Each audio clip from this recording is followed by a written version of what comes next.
I can say we're going to bring in $1 billion of organic assets right now, and our closing ratio has never been better from prospect to client.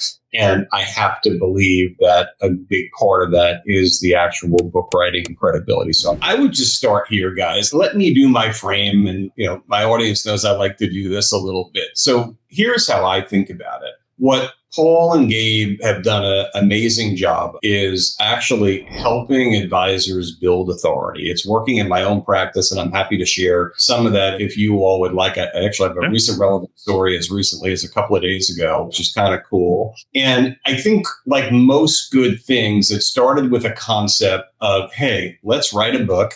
Let's build authority. If you wrote a book, right, authority, the word author, right, would mean authors have authority.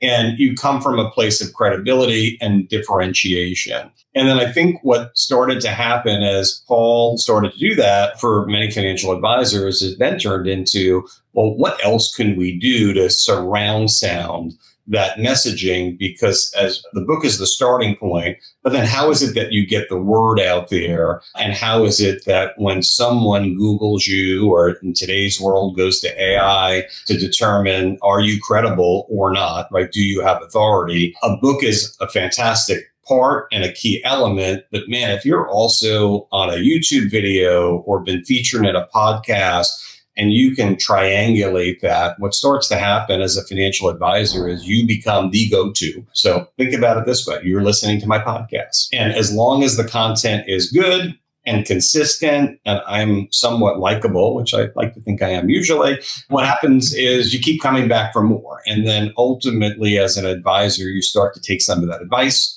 and maybe even think about joining our practice one day, right? And we've had that happen. Although that wasn't the intent, I think the concept is very similar. So, Paul, let me just give you a softball, or Gabe, whoever wants to grab it. I'll leave it to the two of you. When you think about marketing in general, what is it that advisors get wrong in your experience? You've met, thousands of advisors, I assume, at this point over the years, but where do you see the industry might not get it right? Yeah, I'd love this to be a conversation. I will answer the question in a second. I will have Gabe expand. And if you're okay with it, Jon, I'd love to put it back to you because, we're here with the GOAT, right? So we might as well get it directly from you. And it's interesting. I just had John Randall, who we both know, on my podcast. I've just started a new YouTube series called The 50 Most Innovative Voices in Advisor Growth. And we were talking about this. And the first thing that even successful advisors are thinking about is, I need more leads, I need more business. And sure, we all, as business owners, we all do.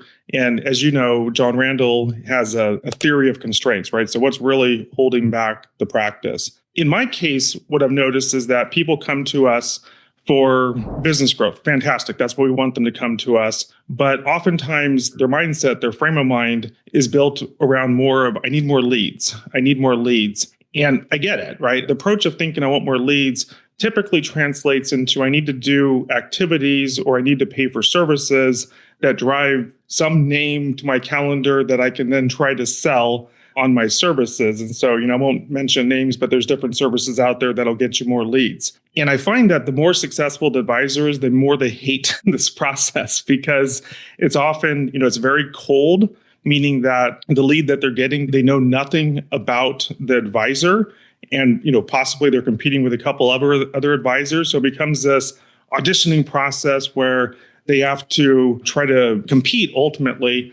And that ultimately leads into chasing, right? And I think chasing does a couple things. One, it repels the prospect because they, as soon as you start chasing, they know, right? I mean, think about I always love using dating as an analogy. As soon as you're chasing, the other person pulls back. And so it's just fundamentally broken. Now, can it work? Absolutely, right? There, plenty of people get leads, they chase them, they have some level of success. But I think fundamentally, the more successful the advisor is, the more they hate it because it doesn't recognize their level of expertise and experience, years and decades in the business. I mean, take you, for example. I mean, you've been in this business for 30 years. Imagine you haven't seen a client in 14 years now, I believe it is. But, imagine if you had to, get up and chase down leads and, try to convince someone who maybe wasn't even the best fit for you, oh, no, I'm Jon Kuttin, you should work with me. I mean, you would hate your life, right? And so, and for the audio listeners, Jon is shaking his head in an up-down manner, agreeing with the statement. And so, that's just, I think, the reality for most people when they think of marketing.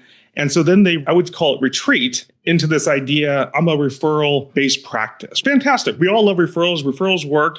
But I think if you look under the hood in the psychology there, why is that? It's because it's a process that respects their expertise. Because when a client introduces them to another person, one, they're similar in nature, so they're probably a good fit. If a CPA introduces to someone, they're probably a good fit. But ultimately what happens is trust transfers. And so instead of having to be this, mindset of I'm trying to audition and chase and win your approval, now it's flipped. Now it's okay, hey, how can I help you? You were referred to me, how can I help you? And so I think that's fundamentally respects the advisor's years of experience and their expertise. And that's why most advisors are attracted to that model.